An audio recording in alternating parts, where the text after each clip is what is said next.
Acclamons le roi des rois. La Bible dit quand les bergers étaient en train de faire paître leur brebis, il y a eu un groupe d'anges qui est venu, qui s'est joint à eux et ils ont commencé à adorer Dieu, à louer Dieu, parce que ces jours de naissance du Seigneur, c'était un grand jour, alléluia. C'était un grand jour. C'est le jour que le monde entier attendait. C'est le jour que la création voulait voir arriver parce que tout était perdu. Satan avait détruit tout. Satan avait tout volé. Satan avait tout confisqué. Satan avait tout pris. Tout ce qui appartenait à l'homme, le diable l'a pris. Et il a fallu que Jésus-Christ vienne pour que les choses changent. Alléluia. Et cet homme a été fidèle à Dieu. Il a accompli tout ce qu'il devait accomplir jusqu'à la croix. Alléluia. C'est pour ça nous les chantons. Il y a des jours, nous, on était dans la joie parce que c'était la naissance de Yanouia. Donc aujourd'hui, on est encore dans la joie parce que c'est la naissance du plus grand roi. Alléluia. Amen, amen, amen, amen. Donc pour dire que Dieu est bon envers nous. Alléluia. C'est notre dernier dimanche de l'année, bien-aimé. Nous sommes dans la joie et nous sommes privilégiés parce que Dieu nous a confié quelque chose. Notre histoire ressemble un peu à l'histoire de Marie, à qui Dieu avait confié le bébé Jésus. Ce bébé avait une destinée. Dieu avait prévu de faire de grandes choses au travers de la vie de cet enfant. Mais quand il a été confié à Marie, c'était un enfant comme tous les autres enfants. Maman, tu connais quand tu as un enfant, tu dors pas. C'est d'abord sa vie, c'est pas ta vie. C'est d'abord la vie de l'enfant. Toi, tu peux ne pas manger, mais il faut que l'enfant mange. Toi, tu peux ne pas être couvert, tu peux être exposé au froid, mais il faut que l'enfant, lui, soit couvert. Et c'était ça, la chose que Dieu a donnée à Marie. Et nous, Dieu nous a donné une église. Pour l'instant, elle peut paraître comme étant une charge parce qu'il faut prendre soin de l'église. À partir en fait, pour l'instant, l'église ne sait pas encore prendre soin d'elle-même. C'est à nous de penser à l'église. C'est à nous de penser comment faire pour que l'église puisse être connue. Comment faire pour que les gens viennent à l'église. Ça, c'est une charge à nous que Dieu nous a donnée. Pareil comme c'était pour Marie. Souvenez-vous, je vais prier déjà parce que j'ai commencé. Je vais prier. Seigneur, notre Dieu, je te rends grâce pour ce matin. Je te loue, Seigneur, parce que tu nous permets d'écouter ta parole, Seigneur. Pour ceux de notre génération, pour le monde entier, aujourd'hui c'est Noël. Et si nous décidons de parler de Noël, Seigneur, c'est pas parce que nous marchons comme le monde, Seigneur, mais c'est parce que c'est une occasion pour nous de parler de ton Fils. Alléluia. Et ce matin, notre Dieu, je m'abandonne entre tes mains. Je prie que tu puisses m'utiliser par la puissance du nom de Jésus. Que ton peuple comprenne, Seigneur, la profondeur de ta parole au travers de ton esprit, par l'aide de ton esprit, au nom de Jésus. Amen. Amen. Donc je disais, quand souvent Dieu nous confie des choses, ça paraît compliqué. Quand Dieu nous donne quelque chose, c'est une charge supplémentaire. On doit vivre avec la chose. Souvent, la chose, au départ, ne nous apporte pas grand-chose, ne nous apporte rien. On peut même vivre sans ça. Parce qu'on ne reçoit rien. Mais c'est plutôt nous qui donnons. C'est plutôt nous qui nous sacrifions. C'est plutôt nous qui sommes obligés de prendre soin de la chose. Ça, c'est le départ. C'est comme ça dans toutes les notions. Donc, quand tu ne sais pas donner, la Bible dit il y a plus de joie à donner qu'à recevoir. Si tu ne sais pas donner, même dans une relation, tu auras du mal à te retrouver plus tard. Parce que le départ, c'est quoi? Tu dois être en mesure de pouvoir faire de la chose que Dieu te donne comme étant la priorité.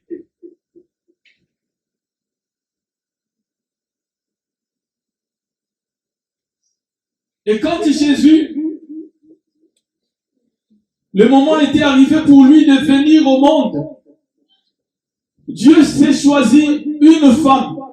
Il n'y avait pas que la femme. Derrière cette femme, il y avait un homme qui avait ses projets, qui voulait que sa vie soit normale comme la vie des autres. On va lire dans le livre de Luc,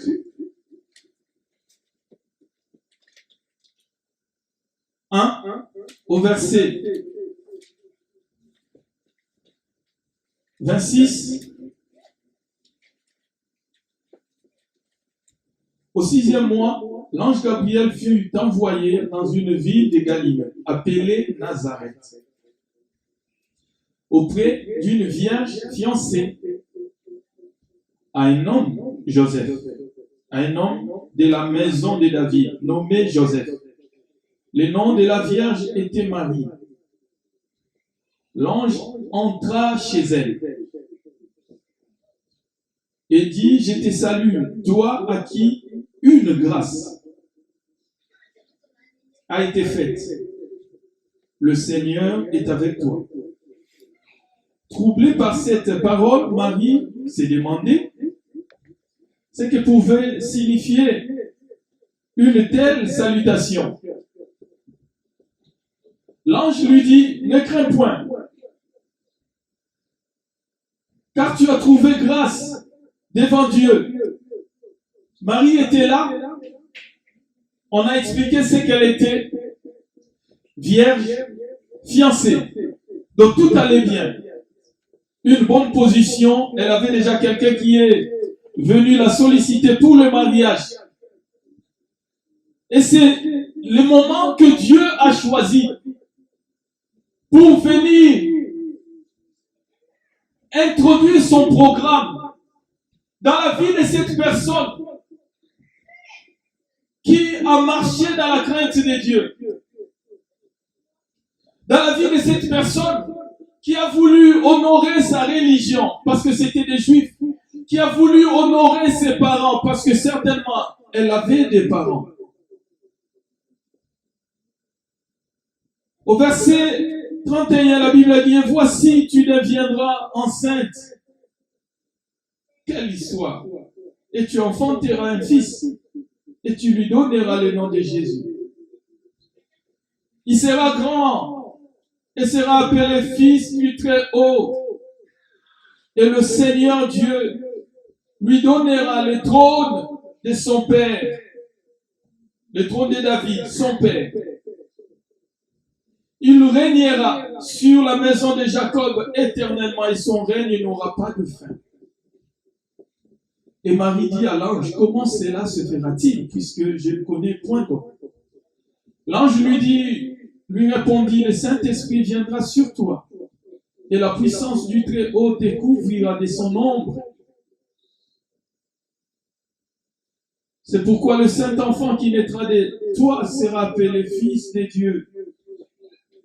Voici Élisabeth, apparente, a conçu elle aussi un fils en sa vieillesse, et celle qui était appelée stérile et dans son 6e mois, car rien n'est impossible à Dieu. Alléluia. Marie dit, je suis la servante du Seigneur, qu'il me soit fait selon la parole.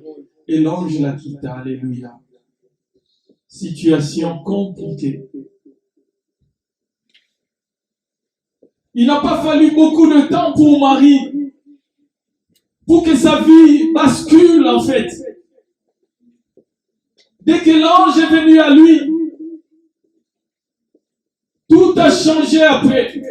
Parce que ce que Dieu est venu lui proposer n'avait rien de cohérent par rapport à la vie des hommes. Ce que Dieu vient te proposer n'a rien de cohérent par rapport à la vie des hommes. Si tu vas chercher l'explication auprès des hommes, ils vont même te tuer. Parce que si Marie en avait parlé aux gens, la Bible, en fait, tu peux même pas parler de ça. Tu ne peux même pas. Donc c'est quelque chose qui devait être pris comme elle était présentée la chose. C'est quelque chose qui devait être accepté. D'où la prédisposition de notre cœur. Nous devons être prédisposés dans nos cœurs. Ça dit, dès que tu écoutes la parole de Dieu, peu importe le visage que ça a.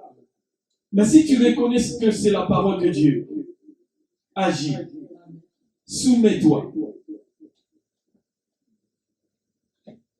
C'est-à-dire que le mari, elle ne pouvait plus se décider seule. Mais là, elle avait face à elle un ange qui lui a proposé, qui lui a présenté les projets de Dieu par rapport à elle. Et il a fallu qu'elle puisse réagir face à cela. C'est important pour nous de comprendre comment notre Dieu fonctionne pour qu'on ne passe pas à côté de beaucoup de choses. Des fois, on peut juste nous demander de faire ça. Et puis après, il n'y a plus rien. Donc si on dit non, on passe à autre chose. Nous, on pense que notre vie, elle est correcte. Mais en réalité, on est déjà passé à côté d'une bénédiction de Dieu. On est déjà passé à côté d'un appel de Dieu. Parce que quand Dieu a envoyé l'ange auprès de Marie, c'était quelque chose qui a été décidé depuis les temps éternels.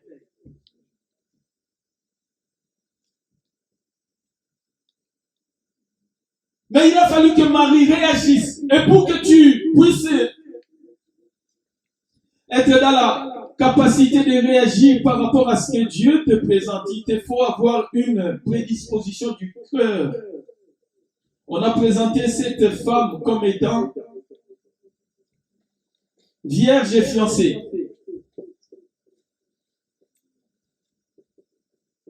Nous qui sommes enfants de Dieu, nous sommes présentés comme l'épouse du Christ. Ça vous parle de la parabole de 10 vierges. Étant enfants de Dieu, nous sommes regardés comme des enfants qui sont mis à part pour attendre que notre époux revienne nous chercher. Donc on est fiancés à lui, à Jésus-Christ. Et donc quand quelque chose nous est présenté, nous devons être en mesure de saisir cela, de réagir, parce que quand Dieu nous présente cette chose, elle a la forme normalement d'un problème. Elle a la forme d'une charge. Ah, il faut que j'ajoute encore ça. Il faut que je fasse encore ça. Ah, il faut que je sois encore là. Vous voyez, tout ça, ça demande. Mais ça, ce n'est que le départ. Parce qu'après, tu ne seras même plus obligé d'être là. Après, tu ne seras même plus obligé de te sacrifier comme tu t'es sacrifié au départ. Ça, c'est juste le moment que Dieu... Ça, c'est juste parce que c'est le moment que Dieu t'a donné pour commencer la chose. Mais la chose, elle ne va jamais demeurer comme ça.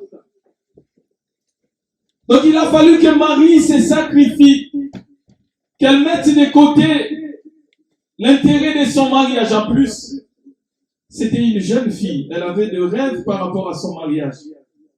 Mais dès que Dieu s'est présenté à elle, tout a été changé. C'était un problème. Mais l'ange lui dit, tu as trouvé grâce aux yeux de Dieu. Ça veut dire, il y a d'autres problèmes qui se présentent à nous. En réalité, c'est une grâce qu'on a trouvée auprès de Dieu. Le fait pour nous d'avoir telle charge, d'avoir telle responsabilité, c'est une charge. Mais si Dieu te parle, il utilisera le mot grâce. Tu as trouvé grâce aux yeux de Dieu pour le servir. Tu as trouvé grâce devant Dieu pour que tu deviennes enceinte de sa vision. Tu as trouvé grâce aux yeux de Dieu pour que tu portes quelque chose qui a trait au salut de l'humanité. Ça veut dire Marie, après avoir accepté ce que l'ange lui a proposé, le Saint-Esprit est venu. Elle a conçu l'enfant. Elle peut-être qui devait passer son temps à aller essayer des robes parce que le mariage allait arriver bientôt. Elle n'avait plus ce temps-là. Elle ne pouvait plus le faire. Fatiguée qu'elle était parce qu'elle était enceinte. Ce que les autres filles faisaient avant leur mariage, Marie ne pouvait plus faire ça. Parce qu'elle, elle était devenue enceinte. Dieu était venu lui donner quelque chose. Ce que les autres mamans, ce que les autres papas font, nous on ne le fait plus. Parce que nous sommes enceintes de la vision de Dieu. Là où les gens pouvaient se distraire, aller, je ne sais pas, passer toute la nuit là où ils peuvent passer la nuit. Nous, on n'y va plus parce qu'on est enceinte de la vision de Dieu. Je dois faire en sorte que Christ puisse naître en moi. Jusque-là, personne ne le voit. C'est moi qui l'ai dans mon cœur. C'est moi qui l'ai dans mon être. J'ai Christ en moi, on ne le voit pas.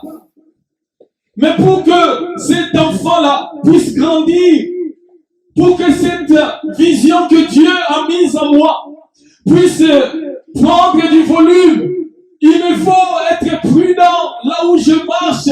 Je ne peux pas marcher tout le temps. Je ne peux pas m'exercer comme tout le monde parce que moi, je suis enceinte de la vision de Dieu.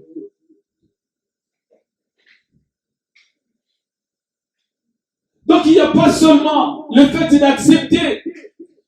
Il y a le fait aussi qu'au moment où tu es devenu enceinte de la vision de Dieu, ça dit tu as accepté la vision, tu as accepté ce que Dieu t'a proposé dans sa maison. Tu t'alignes par rapport à ta manière de marcher. Pourquoi? Parce que là maintenant tu as un objectif. Dieu est parti. Il a mis en toi, il a mis en Marie cet enfant. C'était à Marie maintenant de veiller sur l'enfant. Vous vous rendez compte? Le salut de l'humanité, Dieu l'a donné entre les mains d'une femme. Dieu est au ciel. Juste pour qu'on comprenne comment Dieu nous fait confiance. Juste pour qu'on comprenne comment on est décideur de la manière dont les choses doivent se dérouler. C'est-à-dire, si nous, on est appelés enfants de Dieu, c'est pas seulement que Dieu a envoyé son Fils, mais c'est parce qu'il y a une femme, un être humain, un homme, une femme comme nous, a accepté de sacrifier sa vie pour que les autres puissent voir l'enfant Jésus naître d'elle. Le mariage était... Le projet du mariage était chamboulé. Ce qu'on avait prévu, on ne pouvait plus le faire. Parce que l'enfant Jésus est venu entrer dans le ventre de Marie, là où elle pouvait chercher à faire de grandes fêtes, non. Elle ne pouvait plus parce que l'enfant Jésus est venu. Il faut prendre soin de lui. Il faut veiller à la manière dont on marche parce que nous avons la vision de Dieu. Ça dit, même si on t'invitait un samedi, même si tu sortais, tu te dis non, j'ai un programme. Il faut que je sois à l'église. Il faut que je sois là. Parce que tu es enceinte de la vision de Dieu.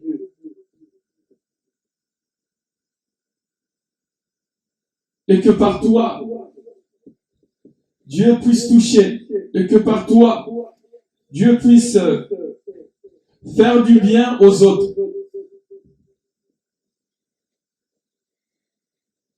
Marie a dit à l'ange, comment cela se fera-t-il puisque je ne connais point d'homme? L'ange lui répondit, le Saint-Esprit viendra sur toi et la puissance du Très-Haut te couvrira de son ombre. C'est pourquoi le Saint-Enfant qui naîtra de toi sera appelé le Fils de Dieu. Dès que Dieu vient à toi, il dépose la vision, il s'en va. Tu peux avorter même la vision. Et c'est pas parce que Dieu ne t'a pas choisi. S'il t'a choisi, mais le reste, c'est toi.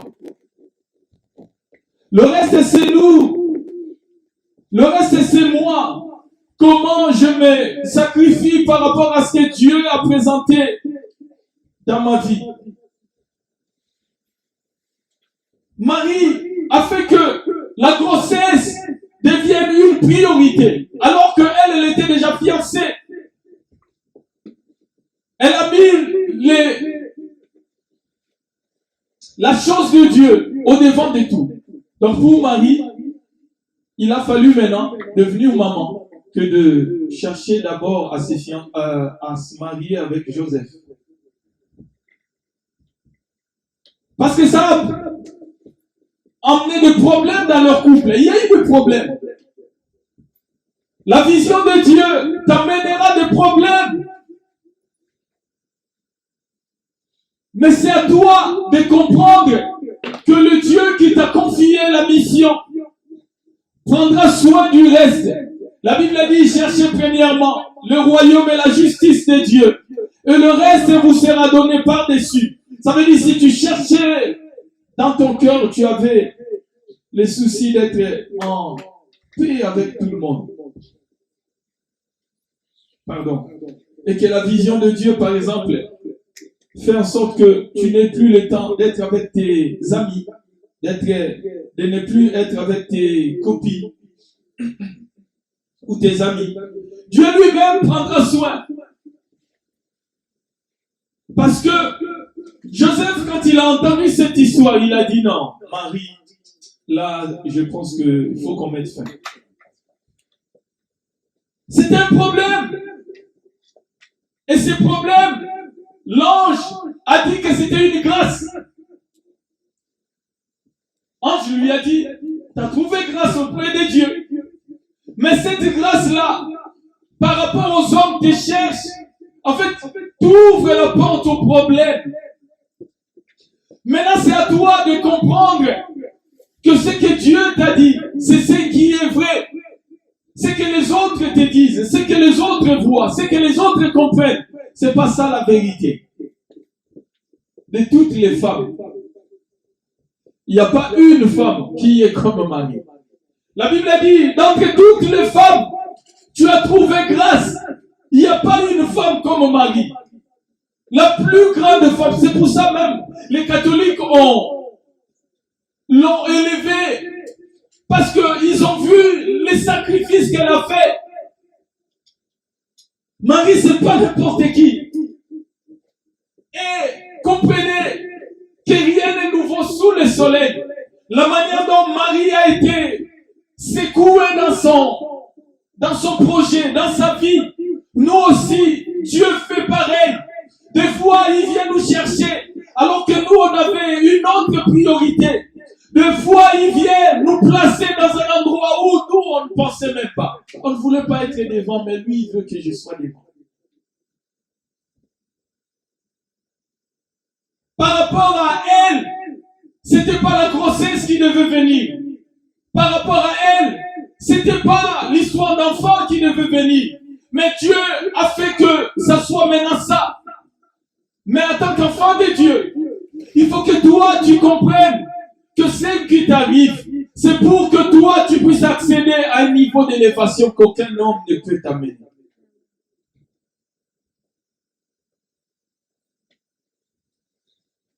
Pour porter l'enfant, il a fallu être fiancé et être vierge. Avoir la vie de Dieu. Être fiancé à Jésus-Christ. Et là, tu acceptes la vision. Et Marie a changé de statut. Marie n'était plus comme les autres femmes. Elle n'était plus comme les autres femmes. Ça a changé. Pour que vous compreniez qu'elle n'était plus comme une autre femme. Au verset 39. On est toujours dans les livres de Luc 1, au verset 39. Pardon.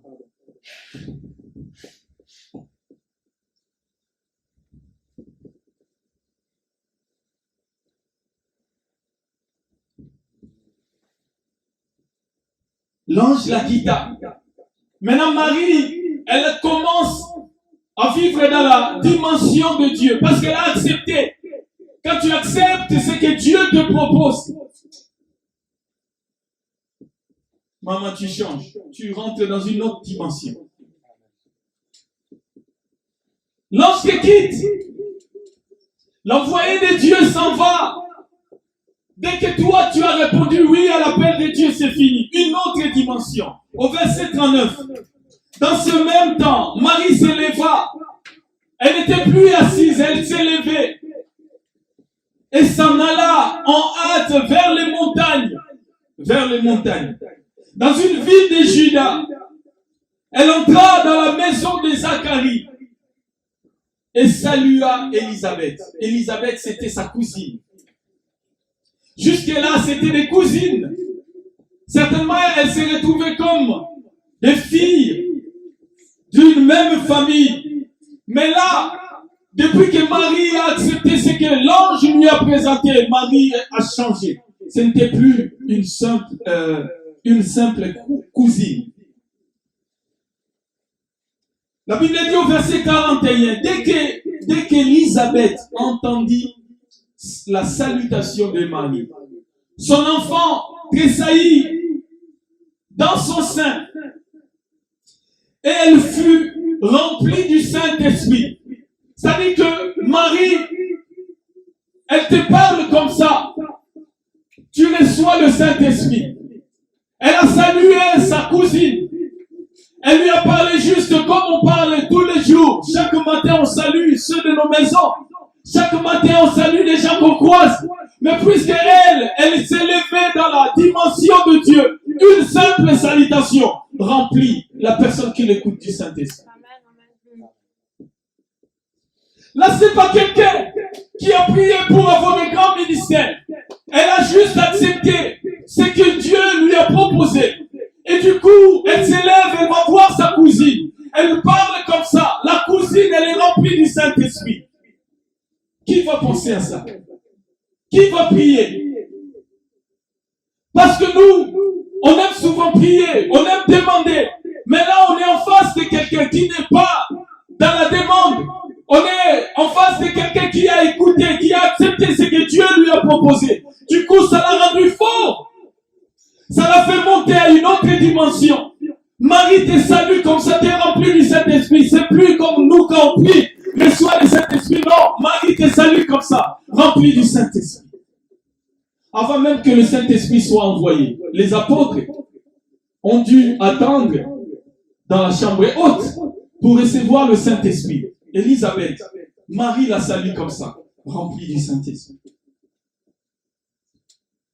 Au verset 42, elle s'écria d'une voix forte, tu es bénie entre les femmes. Maintenant,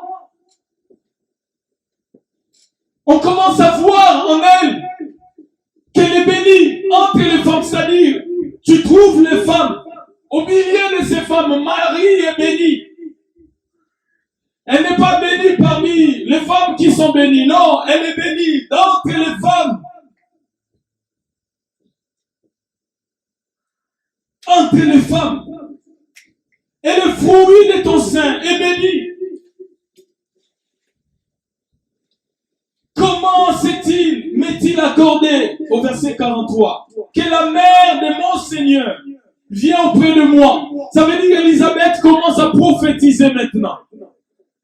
Marie la salue. Elle reçoit le Saint-Esprit, elle est remplie du Saint-Esprit, elle commence à prophétiser. Car voici aussitôt que la voix de ta salutation a frappé mon oreille,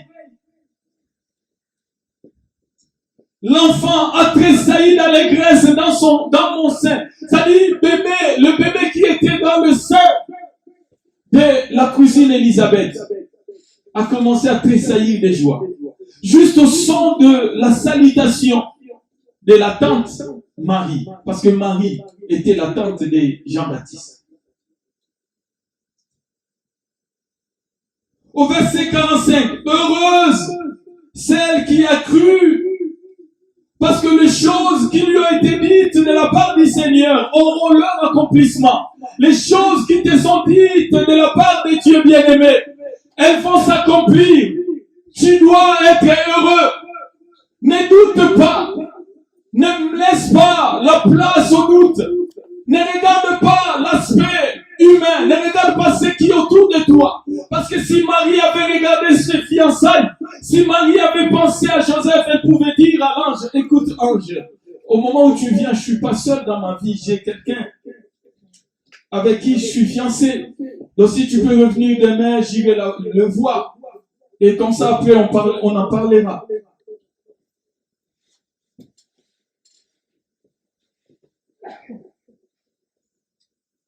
Pardon. La Bible dit non, heureuse celle qui a cru. Quand tu crois en ce que Dieu te parle, ce que Dieu dit dans ta parole, tu es heureux. Parce que les choses qui lui ont été dites de la part du Seigneur auront leur accomplissement.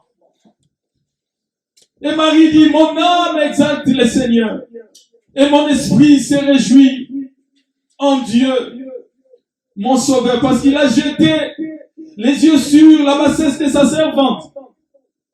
Car voici désormais toutes les générations me diront bienheureuse. Ce matin, nous disons à Marie qu'elle est bienheureuse. C'est quelque chose, elle a dit il y a plus de 2000 ans. Et toutes les générations, quand on regarde Marie, on dit non, tu es bienheureuse. Pourquoi? Parce qu'elle avait cru aux choses qui lui ont été racontées, qui lui ont été apportées. Faut croire à ce que Dieu te dit, dès ce que la parole de Dieu te présente. Si Dieu te présente quelque chose, bien-aimé, crois-le. Si tu veux être heureux dans ta vie. En gros, si tu n'es pas heureux, regarde si tu as cru en tout ce que Dieu t'a dit, les promesses de Dieu, qu'il ne te délaissera point, qu'il ne t'abandonnera point. Si tu as cru au fait que Dieu a dit, voici, tu seras la tête et non la queue. Si tu crois au fait que Dieu a dit, je suis l'Éternel qui te guérit. Si tu crois au fait que Dieu a dit, je ne t'abandonnerai point, je ne te délaisserai point. À partir du moment où tu commences à penser comme si Dieu t'a abandonné, tu commences à devenir malheureux.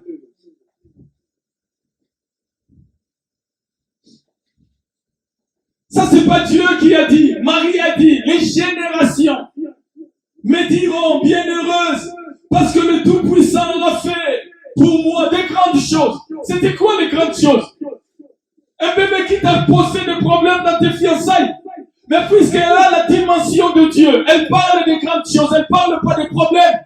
Elle ne parle pas des problèmes bancaires que peut-être la vision de Dieu lui avait causé. Elle ne parle pas des problèmes de santé que la vision de Dieu lui a causé. Elle dit que Dieu a fait pour elle des grandes choses. Ce n'est pas un prophète qui vient dire à Marie, mais puisqu'elle a accepté ce que Dieu lui a dit, elle rentre dans une autre dimension. Elle-même, elle prophétise sur sa vie. Elle parle qu'elle est bien heureuse. Elle n'attend pas que les gens viennent dire qu'elle est bien heureuse parce qu'elle a accepté ce que Dieu lui a dit. Marie commence à prophétiser par rapport à sa vie. Elle dit, comme tu me vois, la cousine Élisabeth, les générations diront que moi je suis bien heureuse. Et aujourd'hui, nous disons que Marie est bien heureuse.